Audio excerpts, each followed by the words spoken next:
Alright, let's go ahead and talk about four new movies, all of which are either award contenders or would have been award contenders in maybe another timeline.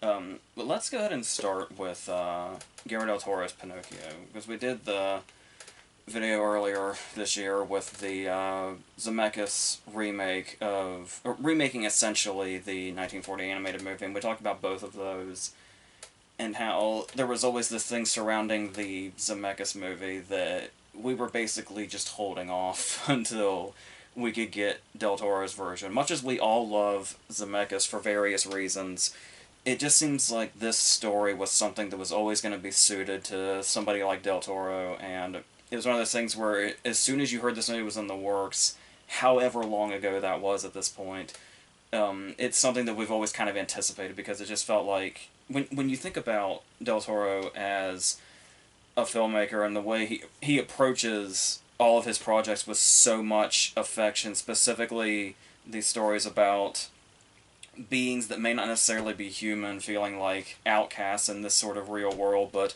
sometimes being the most beautiful thing in that world, and being the contrast in that sense. And here, with his the ability that he has to bring practical effects to life within the real world is one thing, and something that we've all praised him for since he started, and how he's one of the go-to directors where if you're going to do that kind of thing, you will get pretty much perfection, or as close to perfection as you can get when Del Toro is doing something like that. And then you bring in the medium of animation where you can do literally anything. Like, you're not, bound to the physics of the real world, because animation takes you to a whole different place entirely and allows you to do certain things where you don't have to worry about if you can do it, on screen for real. And so by using the, stop motion effect, he's taking that to where these are actually, real world tangible things, but set in the world of animation where that physics and stuff like that isn't present, and his imagination can just run wild. And it's like such a beautiful combination of everything he's done up to this point that it was just inevitable that we would get a movie like this from him. And sometimes when a director takes on a project that they seem destined for, sometimes it can fall short of expectations. Sometimes just because those expectations are too high. But when Del Toro has a passion project, it's very hard to imagine it failing. It's like I was saying before, it's going to get as close to perfection as it can get because that's just the kind of filmmaker that he is. I have such an affection for Del Toro. I think because specifically he has such an affection for what he does and his characters and his creatures and all that stuff, and how that affection just comes off the screen and you just feel every ounce of it is, like I said, this movie just seemed inevitable from him, and the quality of it seemed inevitable. So going into that, when we start off, you get the idea that it's going to be a different telling than we've seen before. We've seen darker tellings, I guess you could say. There was that really scary, repulsive adaptation, that Italian version from a couple of years ago, where Roberto Benigni was he was Geppetto that time. Yeah, he's not his first time in this territory. And yeah, that one went the dark route. But I don't. But I've said my piece on that movie. But here we're getting that sort of Del Toro darkness, where it's like part of the darkness of it is this almost reality of it, where even though we're in this fantastical world, and even though animation allows you to do anything that you basically want, you can achieve, but there's always going to be real emotion and like real consequences in a Del Toro story, I think, even regardless of that. So we just immediately start with heartbreak, which once again, when you look at the story itself, and by the way, I mentioned this before and I'll say it again, I really have no familiarity with the original story, where like all these movie adaptations are the jumping off point. So I don't really know what's taken completely from that and what's like specifically accurate to that. But I can only imagine it's this is something that did feel more faithful to that than, say something like the Disney versions or something like that. So yeah, it has no problems setting us up with heartbreak immediately, where the story obviously is going to begin with Geppetto having a real son who was killed under tragic circumstances, and then through grief, he creates Pinocchio. Essentially, maybe, I don't know if it was necessarily to be in his place was the original idea, or it was just really a grieving mechanism, and that was a very drunken one at that in this particular story. And what comes of that. And before we get to this heartbreak, it's kind of set up. It's almost kind of heartbreaking in its own way anyway, before we get to the actual tragic moment. The song My Son, which I was talking about in our latest awards video, where it's interesting how awards always tend to drop the ball on which song really takes off as far as awards consideration. Because Chow Pop is the one that's showing up on all the award shows, when I feel like My Son is the one that really feels like the heart and the core of the movie, especially since it's kind of it sets the tone, and sets up the whole story and the relationship between them. And it's, like I said, it's comparable to the opening scenes of Up that always get so much acclaim.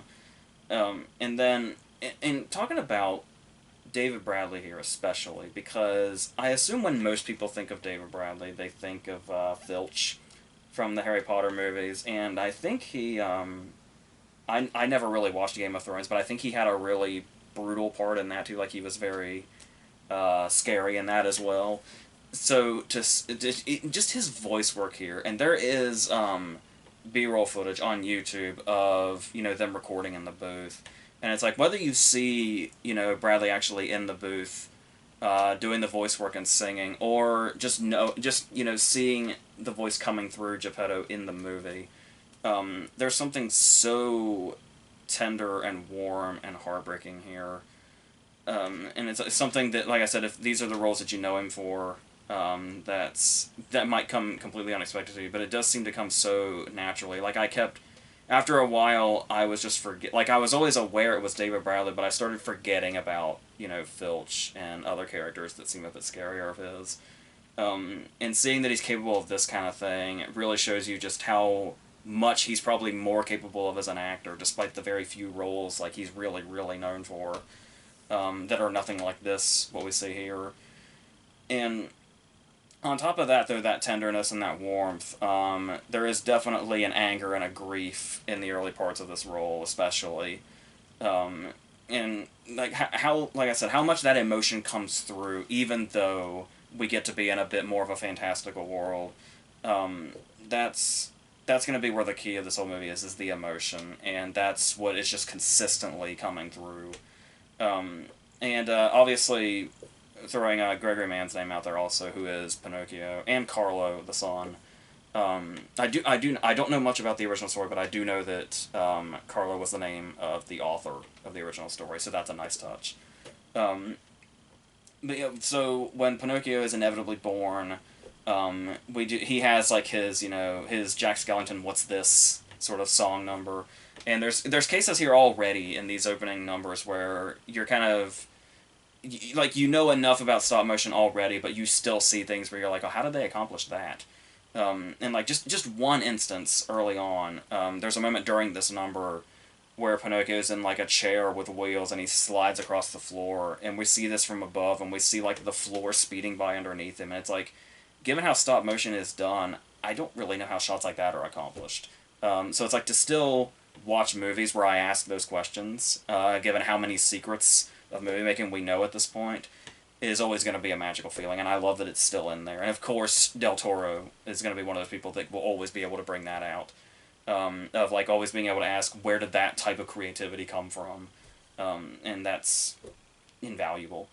And what's really great about this also is that Pinocchio is pretty loud and obnoxious, and all over the place when he first comes to be, and for a while also. And while I would typically say this is a bad thing and an annoying thing, what really works here especially is the fact that we're dealing with a wooden puppet who is not an actual boy, is not his actual son, but through Pinocchio we get to see something very real as far as the relationship between a parent and their child, and how there are those moments that can seem really magical and make it all worth it, and then there's those other moments that don't get as glorified, where parents, just in the heat of the moment, could say that they hate their children. Like they just get pushed to a point at some point, and it happens to every parent. And to see those moments, especially like right away, like in Pinocchio's introduction scene, we've reached this point where we see a parent at their wit's end with what could be their child, in the way that a father would be with their child if they were pushed to this point of just having had enough. And the fact that they do that right away, and I think I'm afraid that it's going to get dismissed as, oh, Pinocchio is such an annoying character. But like, it just really adds to the reality of of the reality that's set within this amazing world, this otherworldly world, and the way that they make Pinocchio so expressive also is something that's just constantly impressive. There's one particular moment that stood out where Tilda Swinton tells him. There's a moment where Tilda Swinton like tells him just right up, "You're not real," and like he has an actual like expression of it on, like a very human expression on his face of like shock when he hears that. And it's like it's jarring in a really good way to see that on the so clearly wooden face, because the detail of Pinocchio, he just looks very wooden. Like there's nothing particularly animated about him on the surface, but like to throw in those expressions to add that in, where the detail in him doesn't have that intentionally. That's like, to find that balance there to be able to make the character feel so tangible is, yeah, it's the kind of stuff that Del Toro and his team like are a very small group of people that could have accomplished something to this level, like to this effect. Um, and that's the thing also, is the idea of the Del Toro theme, where when Pinocchio goes out into the world, of course, just immediately he's seen as a monster and something that people are afraid of. And it's like, that's the thing where sometimes you can say a director does the same thing over and over again and stuff like that, but then there's also directors that have that theme, and that theme of Del Toro's, where it's the monster within the real world and how they're repulsed by him, even though he's potentially got more heart and affection than anybody in the real world. And they're misunderstood, and they're looking for a place. And like I said, the fact that that just suits this story so perfectly, and the fact that Del Toro has that affection and that heart that's coming through, like we feel like we're feeling Del Toro's feelings through these characters and through these monsters, and the fact that that is effective every time, and we feel it every time, is why I think you could never accuse Del Toro of doing the same thing throughout his movies. So, very far from it, actually. Um, and then, of course, we have our side characters that come through here. Many are human and evil, like Ron Perlman. Of course, that's another thing where it's like this affection that comes with Del Toro movies, where you just have this sort of familiarity that you love, and it's like, you would have been disappointed if Ron Perlman wasn't in this movie, because it's a Del Toro movie. So stuff like that is always really welcome, and the fact that the Ron Perlman character is so evil that he's the father of Candlewick, who is typically the troublemaker character, and I love how human, especially, Candlewick is in this, and how sympathetic he is, and how heartbreaking he is, and how there's like something very shared here between him and Pinocchio, even though they're coming from two completely different places, and are two completely different types of being. But there's just something here, so that felt really. I feel like that's the most deep that Candlewick has ever felt by far. So that was really refreshing. And then we have our villain, of course, a perfectly cast Christoph Waltz. Waltz is one of those actors that is. He's so amazing when we're getting peak Waltz, but for some reason there's a lot of roles where he doesn't really, where he feels like he's not really at the height of his power, like the material doesn't give him the opportunity to be at the height of his power.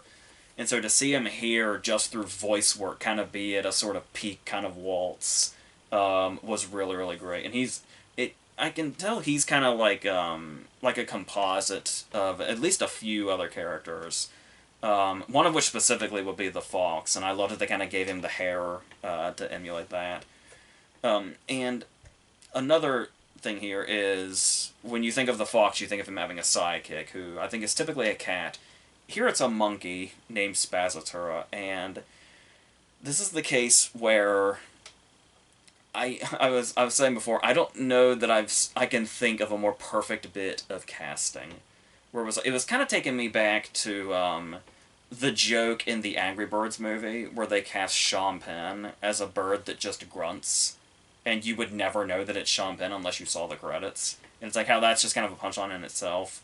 And how Kate Blanchett is tasked to do something similar here, but much more interesting, and has kind of different facets to it, especially since Spazatura is one of those characters that's so unexpectedly complex. Like, when you see Spazatura, you just kind of think, oh, it's, the little henchman, the little minion to the villain. And then the way Spazatura progresses was something I never saw coming, even with the Kate Blanchett casting, where it was like, where you get the sense of, was there a purpose for this, or was it just kind of something that Del Toro and Blanchett were laughing about on the set of Nightmare Alley, where it's like, wouldn't it be funny if you came in my Pinocchio movie and just made monkey noises? But there's like so much more to Spazatura, and I love that that's able to come through. And I also love that, like, in the Angry Birds movie, when Sean Penn grunts, you only just kind of hear a grunt. If you know it's Kate Blanchett, when you listen to the monkey noises, you can hear Kate Blanchett. And I think that's amazing. I love that so much. And she can do so much with so little. Like, her cameo in Hot Fuzz. It's like, I love her willingness to just do these kinds of things despite her such,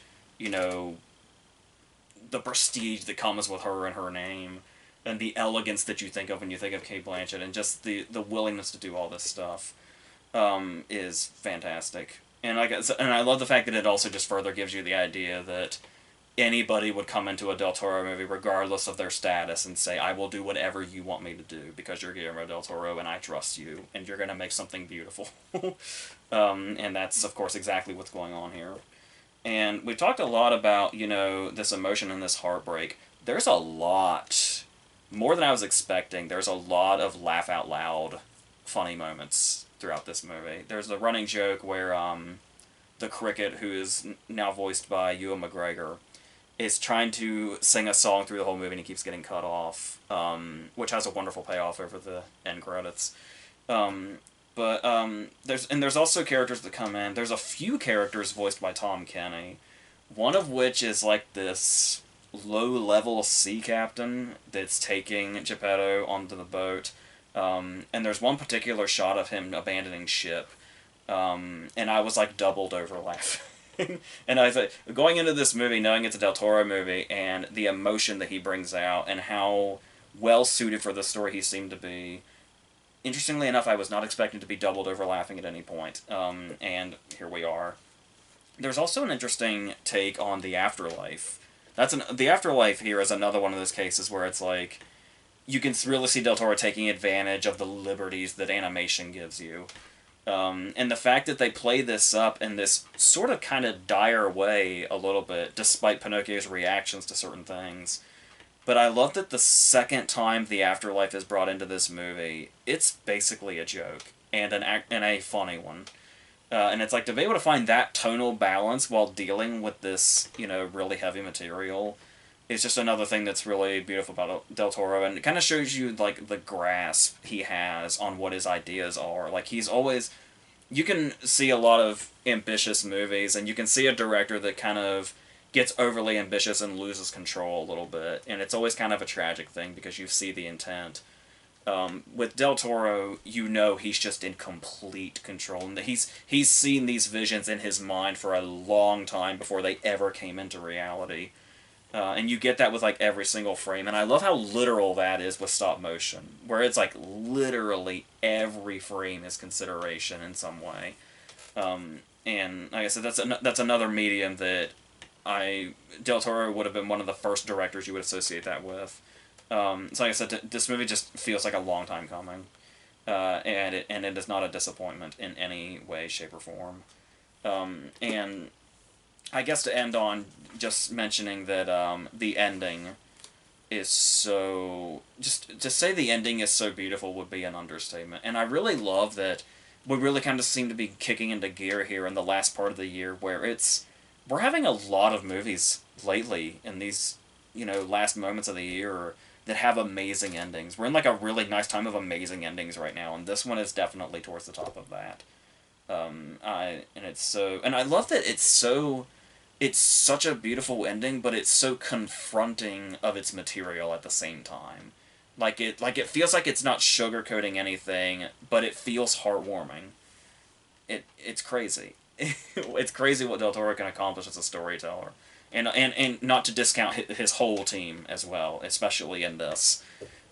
So I really love this movie, and it's absolutely deserving of all the hype that it's getting, and that's how I feel about it. So let's go to Emancipation. Something kind of different here. I guess I gotta start a little bit with the reaction that this movie is getting, because I'm gonna tell you up front that I think this is a good movie, and there's a lot of people that are gonna disagree with me, and I can definitely see somebody coming into this movie and just thinking that it's not good. They'll think that a lot of the choices, the creative choices, might be odd. Maybe it'll seem a bit insensitive to make it almost like an action movie. It's basically a chase movie. Um, and whatever other problems. And historical accuracies are going to be a big one, I'm sure. And that's... And obviously just the Will Smith thing and how he's still controversial after the Oscars thing. This movie just has a really large target on its back, and there are valid criticisms that people will have about it. And I don't want to say that I'm dismissing those entirely. However, there is another side to the hate that this movie is getting and will be getting. And it's the kind of thing we talked about with The Woman King, where there's a lot of people coming out against this movie that haven't seen it and are pretending to be historians. Like I said, there are people who I'm sure are very passionate about, historical accuracy, that know all the ins and outs of what actually happened, and those people will be appalled by what they see in movies because of the inaccuracies and the liberties taken and the movieifying of real life events. Those people I understand. What I don't care for at all are the people that will skim Wikipedia and comment sections and take their opinions on that and pretend to be passionate about historical accuracy just to hate on a movie that's trendy to hate on. Those people can go fuck themselves. The people with valid criticisms, though, have at it. But as this movie stands, as it is, and as somebody that doesn't really look to movies for historical accuracy, because it's just, why would you? At this point, have you not learned from decades and decades and decades of movies just doing whatever the hell they want with history? Are you going to continue to come to movies hoping for historical accuracy? Some of them will give you what you want, most of them won't. So I just went into this taking it as a movie that just happens to have a recognizable historical figure in it.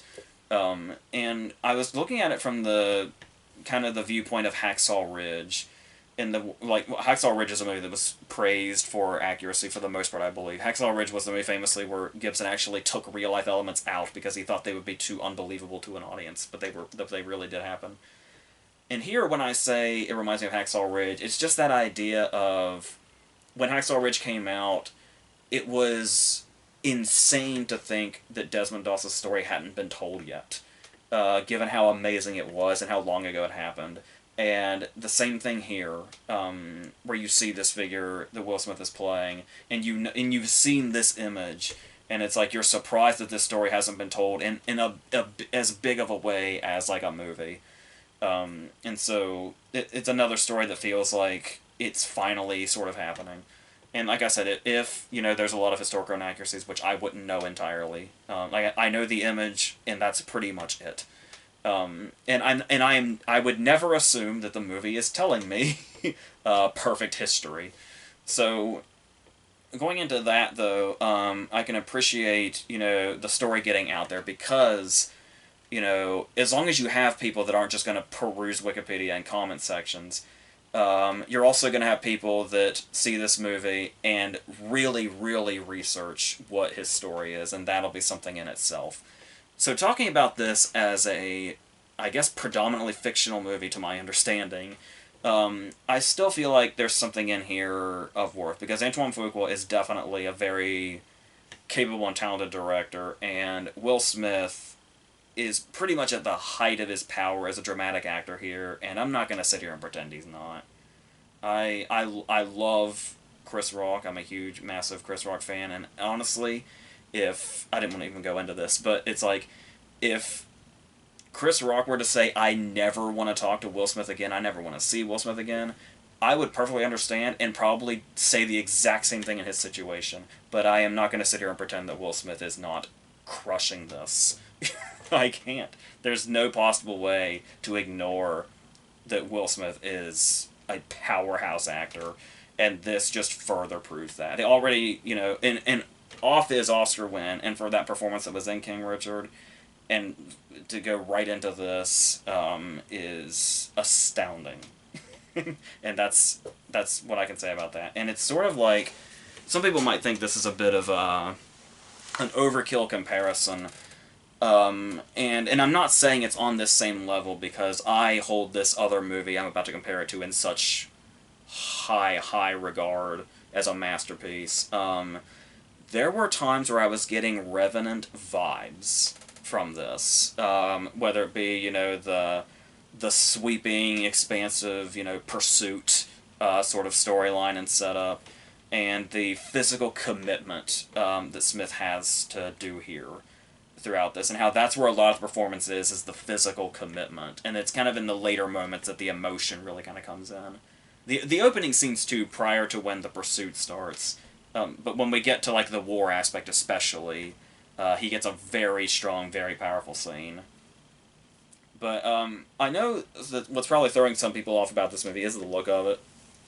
And I do have to, even as a fan of what Fuqua is doing here as far as a visual goes, I do have to admit that it's a little muddy to me as well, where exactly the intent, like the idea of it looking black and white, but then like the way color can sort of fade in, and how it does seem to be, you would think it would be deliberate and intentional where the color starts to come in, because there's moments where you're looking at an image and you can't even tell if you're looking at color or black and white.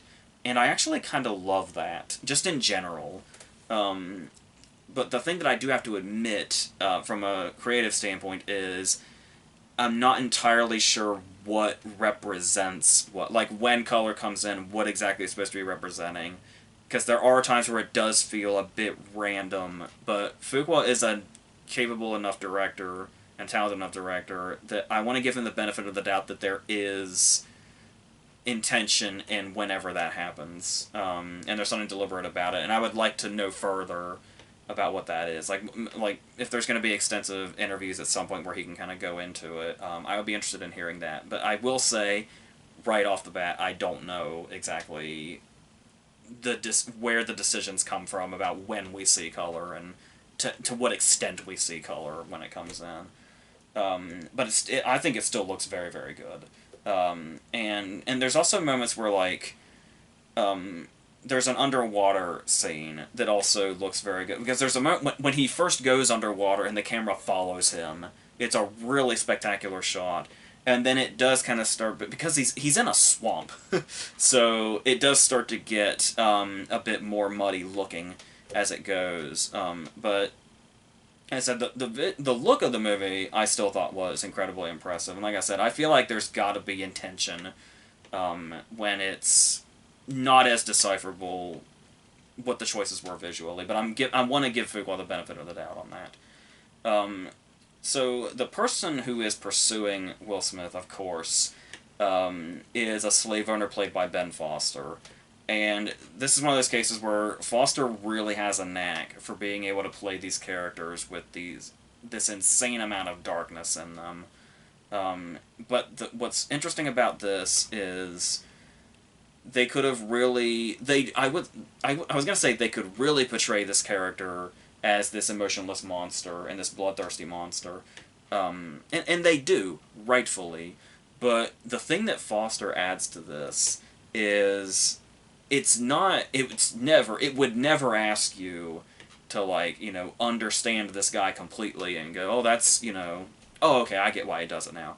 Go right ahead. Nobody's saying that. The movie's certainly not saying that. But there's one scene around a campfire where he gets a monologue where he essentially we get his backstory, and he tells us basically how he was warped as a child to have this way of thinking. But he's never acknowledging that he was warped. The way he words it essentially is that his father showed him the way, which is really disturbing. But it's one of those cases where it's so deeply disturbing, but, like, it gives you an understanding of where the character came from and how he got to this point without telling you, oh, so it's okay. It would never do that. And so I can really appreciate that, of, like, giving us an understanding of where this character's coming from, even if it would have been, just as warranted to make him just this emotionless monster that we know nothing about and we don't need to know anything about. But it does feel like there's a deeper element here that it gives us that understanding of how a child was warped into hate. So I can really appreciate that. And, yeah, however you take to the idea that this is a chase movie and, feels like an action movie at times, there is definitely a thrilling element to this that was working for me in that regard. And I don't feel like it felt particularly tasteless. That's probably not really something I can judge, but to me it didn't feel something like they were taking an event that shouldn't be seen this way. Like, it puts you, it gives you a taste, like a small taste of the fear of not just that pursuit, but, like, that being surrounded by it and being, like, coming to live within this, not just in the context of this whole being chased by Ben Foster thing, but where, like, at every turn, there's really nowhere to go because there's always going to be hate. There's going to always be somebody that would take glee in seeing him killed, and complete strangers, just because of who he is or what his skin color is or whatever. And how, like, not only is he on the run, but there's no real point of safety anywhere. Is this place where you really feel like there's such a vast landscape, but he's just trapped in it, the whole thing. And I really feel that throughout it. There's also something here in the sound design, that's really disturbing. Like, when you look at all the visuals and stuff like that, you'll take that away, but there's also, there's a moment where Ben Foster cuts somebody's throat. And it's like, we don't see this happen. We see, like, his movement, but we don't see the actual act, or the blood, or anything like that. But the sound of this, and it's like, because it's a throat-slicing sound followed by a gargling, and it's like, just without being in our faces, but also giving us that feeling of wanting to look away at something that's not even on the screen. And wanting to basically flee from it, because it's so brutal and detailed, is something that's a big asset to this movie also. And so, yes, once we reach the end of this pursuit, we do get to the war aspect, and where he becomes a soldier and marches through this. And it's one of those cases where they give us a front row seat. But that's a case where it's like, you want a movie to give you a front row seat, but this is a particular story and situation where it's a front row seat that we don't want. And that makes it almost even more admirable. Like this moment where he's marching with all these people around him, marching alongside him, and the people right beside him are getting picked off right around him. And you feel like you're right in it with the way the movie portrays it and how close we are to it. And like I said, it just gives you a taste of the fear and the confronting nature of this being right here as an audience. Like, it feels like there's barely a safe distance between you and the screen with how, like I said, with how front row this feels in this way that, like I said, you don't want it, but you appreciate Fuqua putting you there and giving you the closest experience he can possibly give you here. And like I said, about Will Smith's performance also, he does have a moment here before the battle scene starts, where he's basically talking about, he's basically simplifying what he's been through. And he's talking to these people, and there's a moment where he's got the face of somebody that's been on this journey, and then it almost gets so absurd, the hell that he's been through, the Will Smith smile happens. And then in one shot, without cutting away to anything, we see that evolve into that, and then the Will Smith smile that we know as he continues to talk about the pain that he's seen and felt and experienced and seen happen to others. The Will Smith smile disappears into this really deep, deep pain. And like I said, it's all in one shot. We see like him go through the emotional gauntlet, and it's crazy what he can do.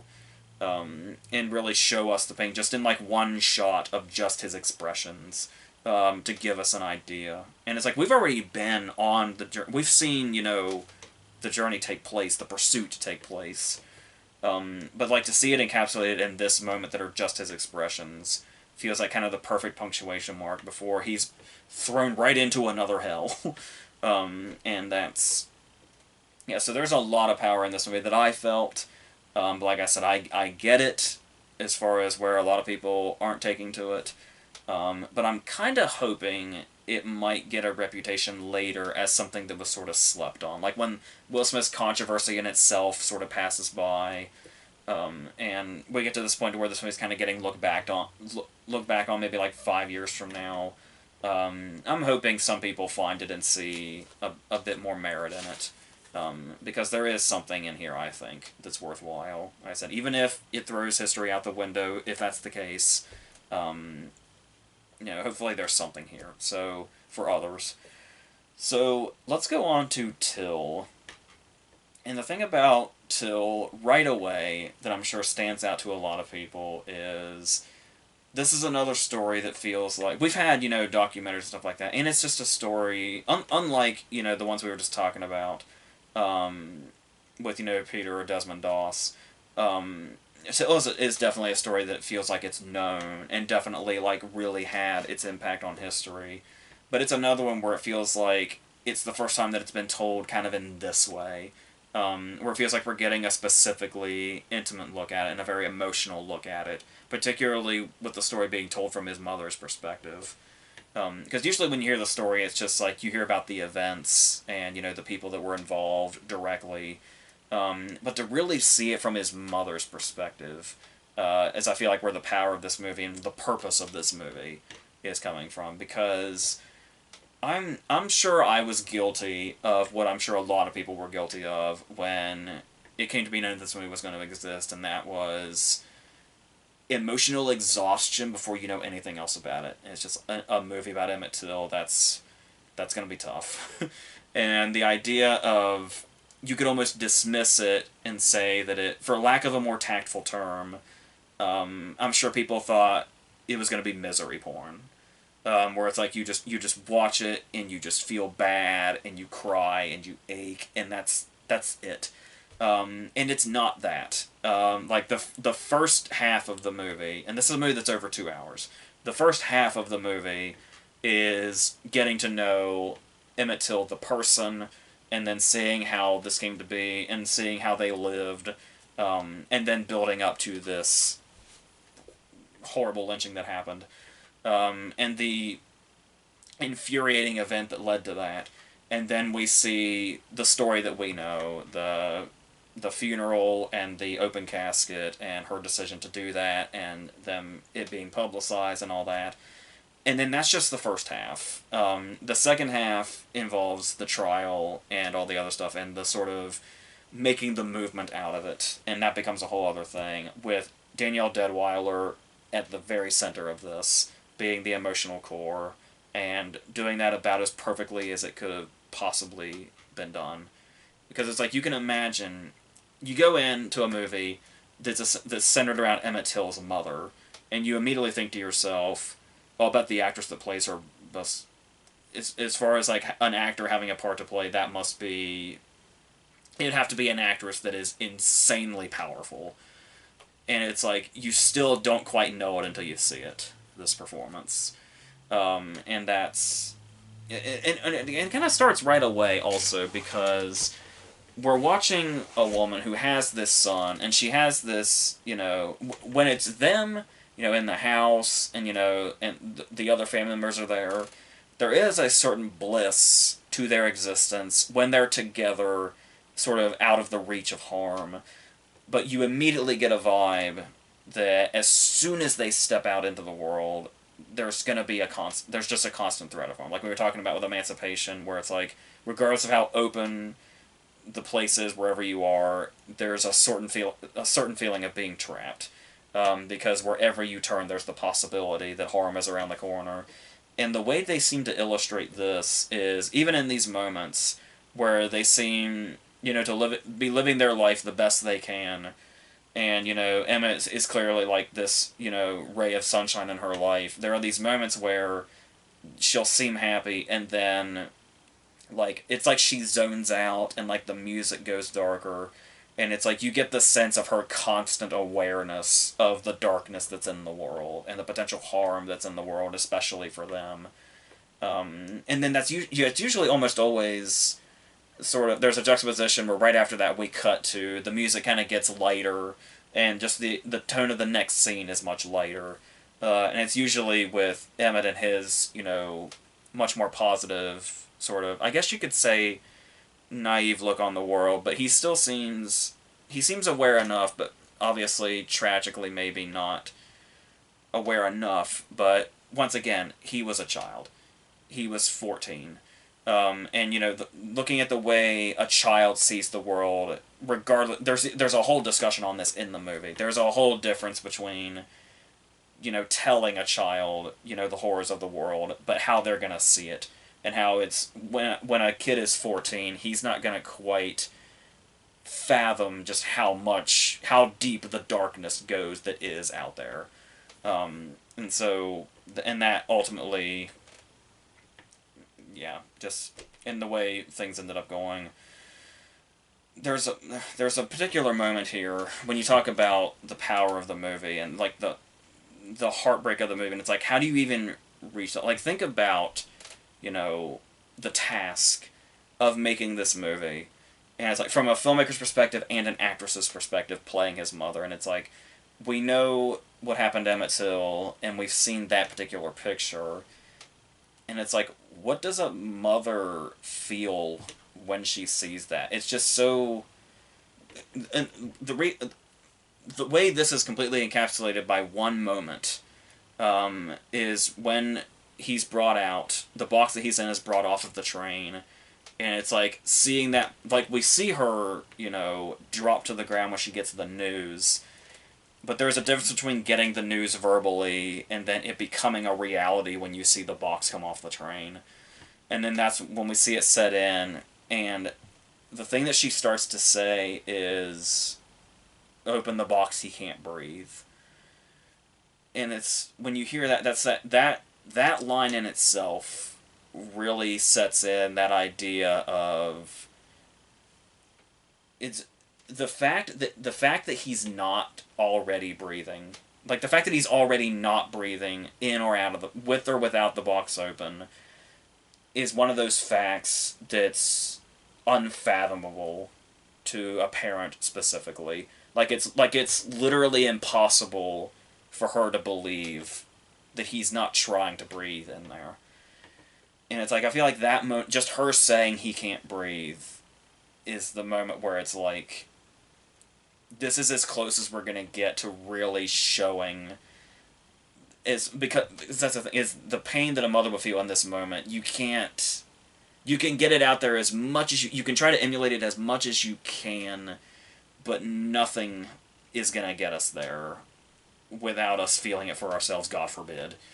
So the fact that the movie gets as close as it possibly can through one line, and the way that Deadweiler delivers it over and over again, that's what this movie finds. That's how this movie manages to get to its goal of getting us there emotionally as well as it can, without being like because it feels like it's hard to say that it's not like in our face. When I say it's not in your face, it's like we're not getting close-ups of the damage that was done to him, but emotionally, the movie's making sure it confronts us, because you can tell the movie does not want to hold back and is not trying to hold back on the emotional front, but it also doesn't want to wallow in the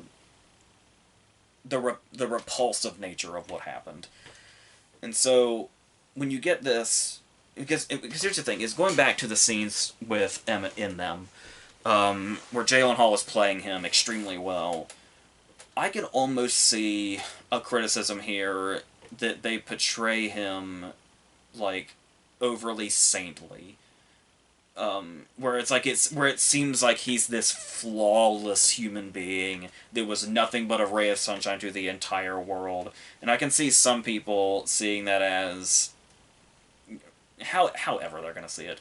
But the reason I think that works is because I feel like we're seeing Emmett in a kind of spiritual sense when we're actually seeing him alive in the movie.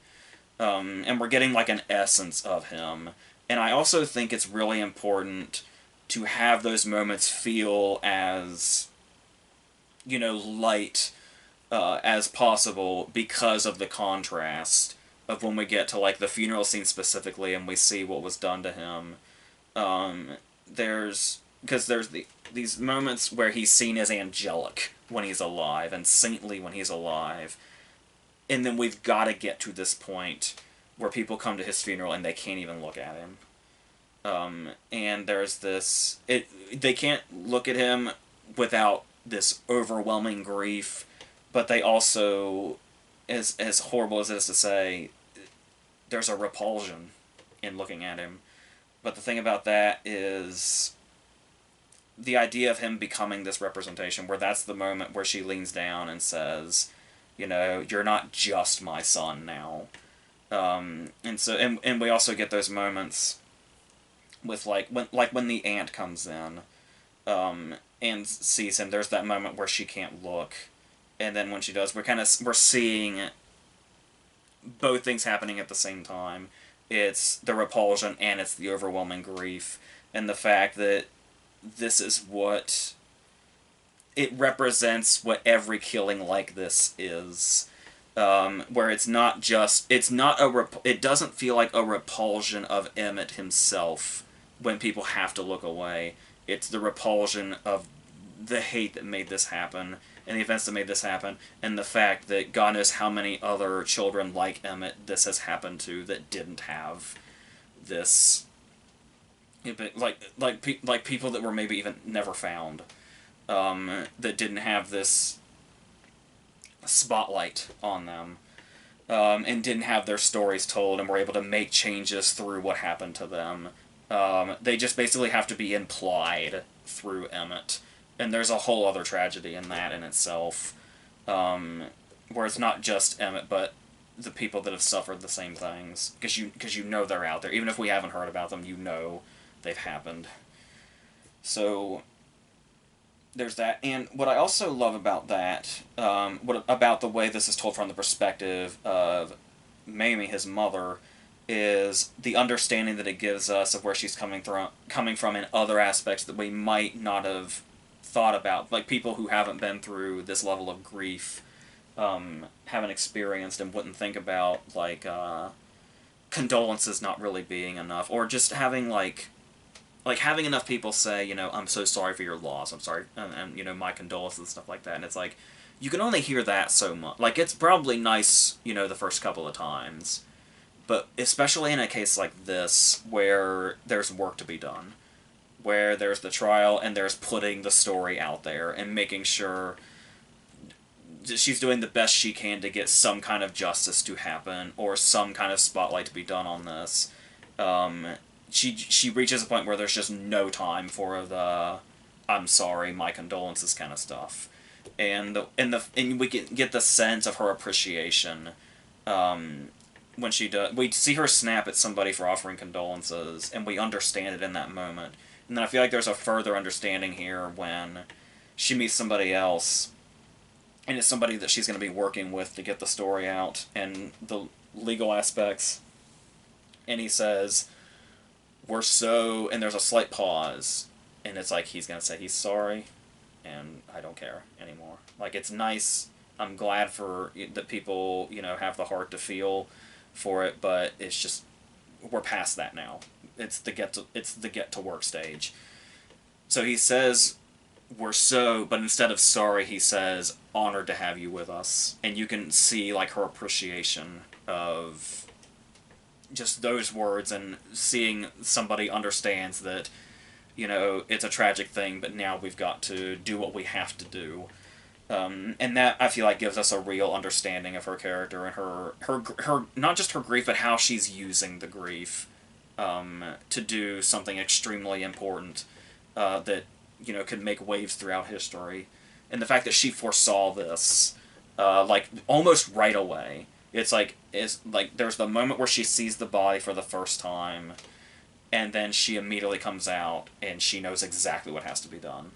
She knows that there's going to be an open casket funeral and the ways that's going to cause and this impending trial and all this. She sees everything pretty much right away after the grief has happened, after she's had the moment to really confront what has happened and have the moment where just all the emotion comes out. And then it's like, here's the emotion, and now here's what has to be done. And we feel every step of that. And that's... Yeah, I feel like this is probably one of the best ways this story could have been told.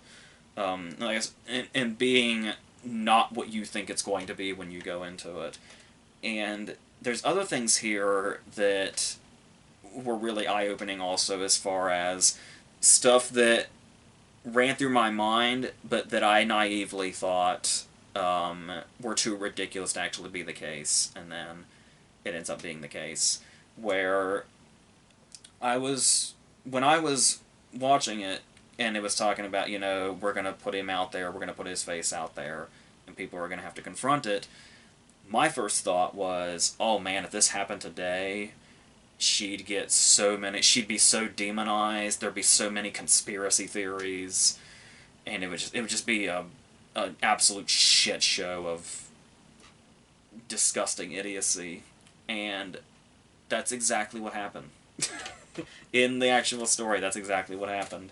They confront right away, like, there's gonna be that's another thing they see before it happens, is they're gonna try to cast doubt that it's even him, and they're gonna try to demonize her and make it this whole other counter story and all that. And it's so insane and so tragically believable at the same time that of course that happened, and of course that's the way people tried to spin it. And it's and it becomes very, very frustrating, but maybe not as frustrating as the second half of the court scenes, because we have the first part of the court scenes where she testifies, and they do this amazing thing where the whole time she's testifying, the camera never leaves her face. Where it's like it's all her and all her emotions, and her whole line of questioning, and the judge and all the spectators and all that stuff are off screen in this moment, and the whole testimony is just on her.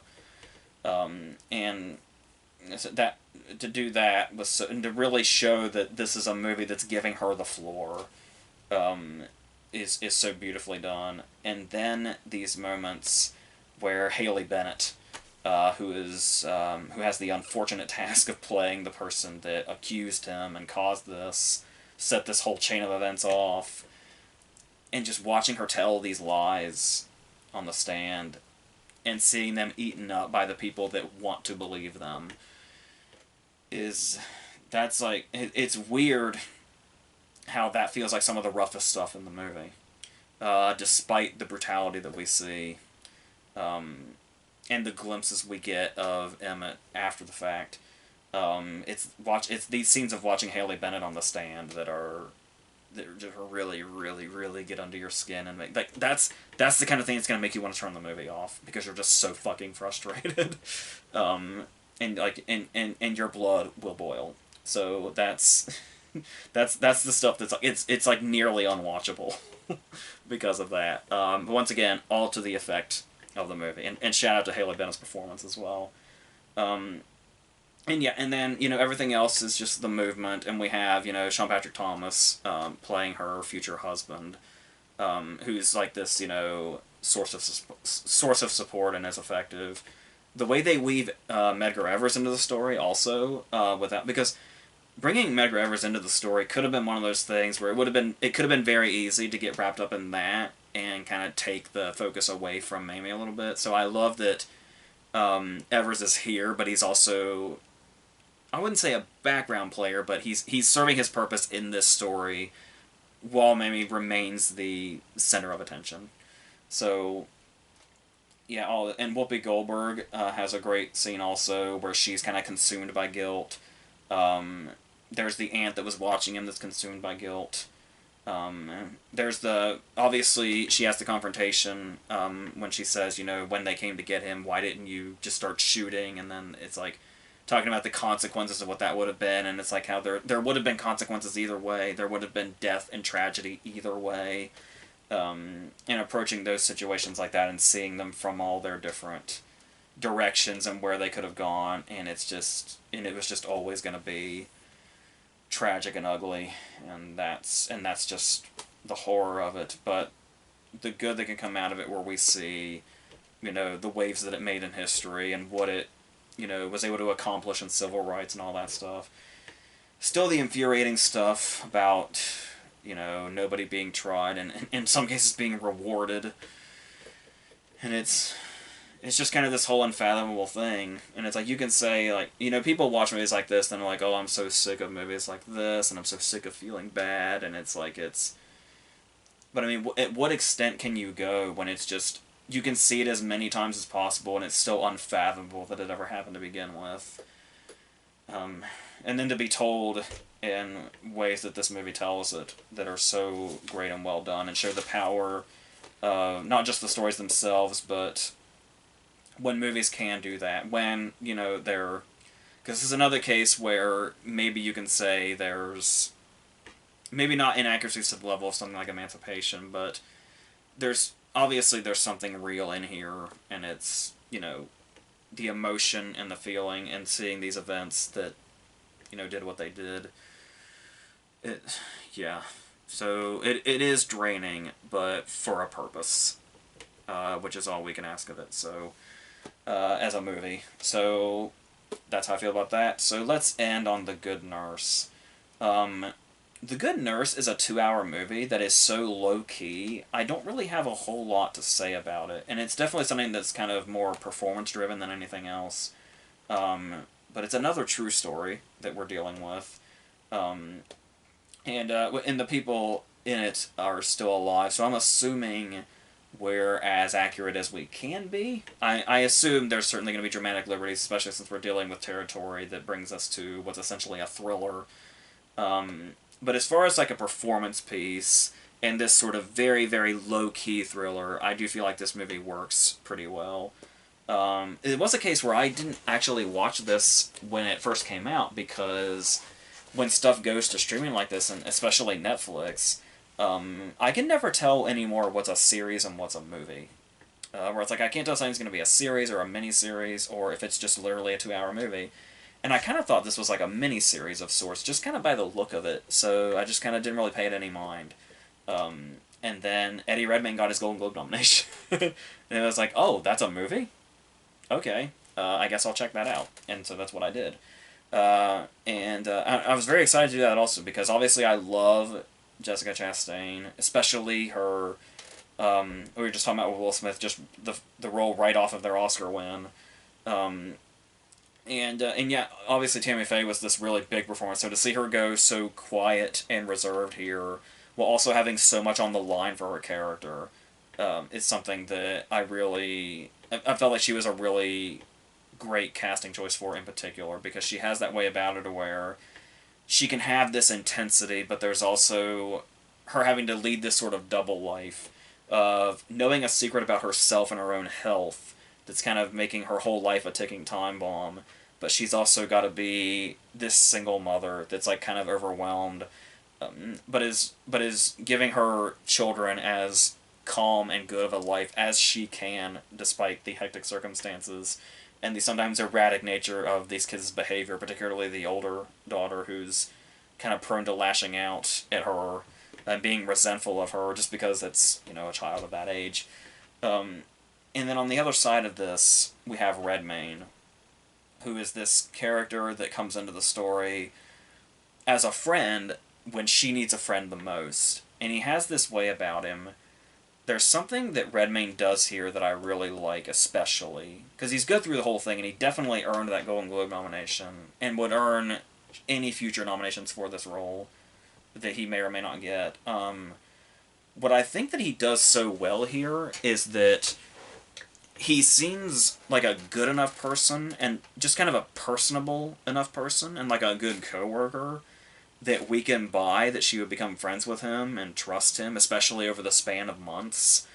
And to where he's kind of helping her sort of take care of the kids a little bit and kind of being the fun part of their lives, and being a certain figure in their lives.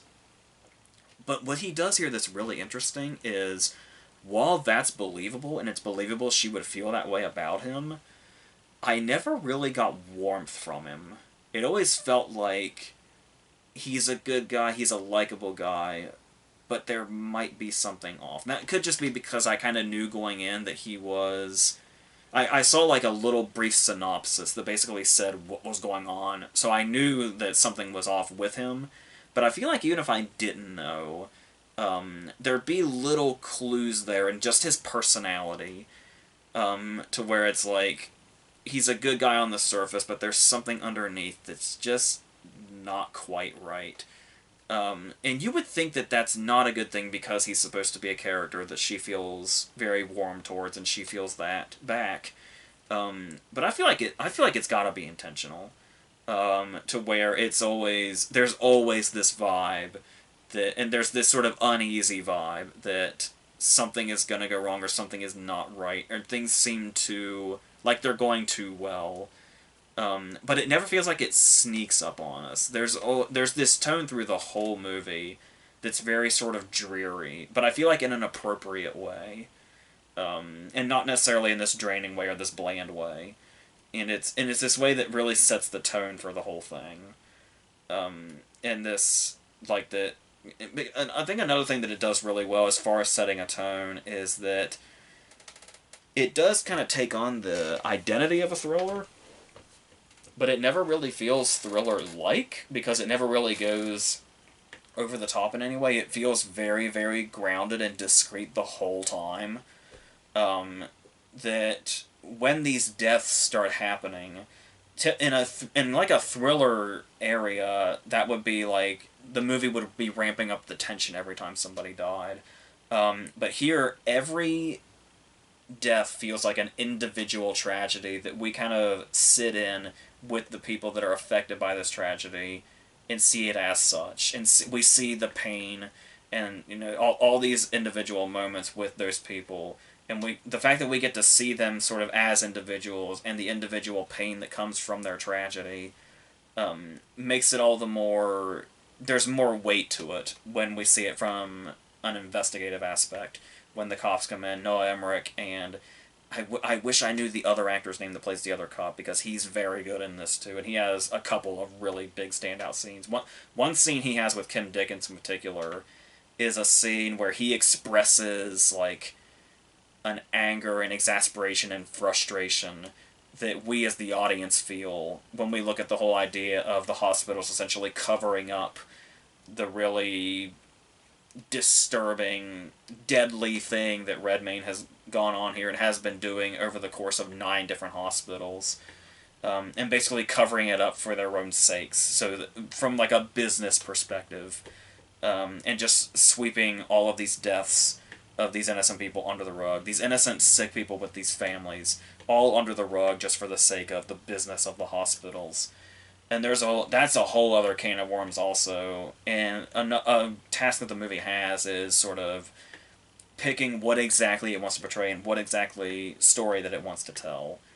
Because there's the other thing going on with, Chastain's heart condition and the fact that she's putting her all into being a nurse and caring for people, sick and dying people, and also her own family, while living as a single mother with kids that are at a very stressful age for a parent. Um, and the fact that she could die because she doesn't have health insurance and she has to reach a certain point before she has it. That's a whole other can of worms as far as health insurance goes.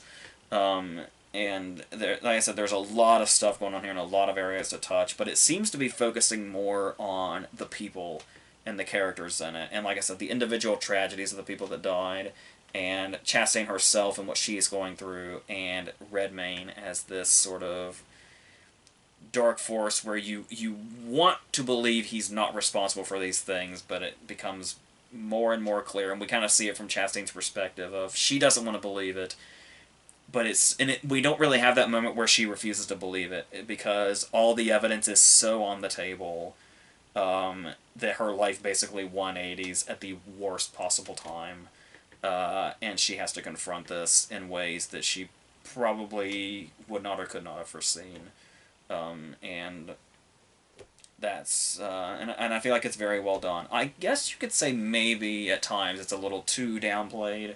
Redmayne does get one scene where he goes big, but it does feel like it's the character progressively reached this point. Like it was always inevitable that the character reached this one particular breaking point.